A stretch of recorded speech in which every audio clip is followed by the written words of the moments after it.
basically the ministers, who are the policy makers in the government, national government.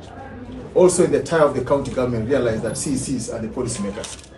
The wisdom of the committee, because of a cooperation agreement, we've said, instead of the ministers only sitting with the governor as the vice chair of the steering committee, it can be joined by the line CCs to join the line ministers in making policy towards implementation of this agreement. We've also said in the implementation level, where the governor chairs, we have been already said by the deed that the governor will chair PSS in line. Only the county attorney and the CS to sit with him in that committee. We've said no. Basically, the implementation committee takes a technical bit, this PSS in the national government.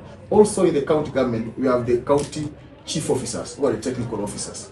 I think those are the major breakthrough that we've said in terms of recommending upon the implementation, this steering committee must consider those amendments. The issue of the accountability by the county assembly, that within 30 days, from today midnight, this steering committee, implementation committee must bring in full before the assembly the report of what they want to implement, the short term, the long term, the mid-term and the long-term programs towards this implementation process of this cooperation agreement.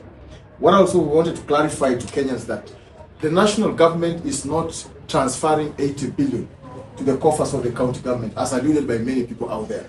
Because also the cartels of City Hall may now think now there's 80 billion coming to City Hall for plundering and doing all these things. No.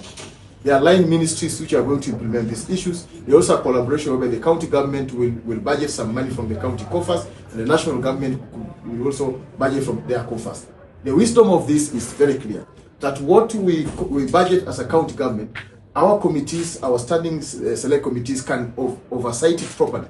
And what the national government budgets at national level, the National Assembly can oversight properly.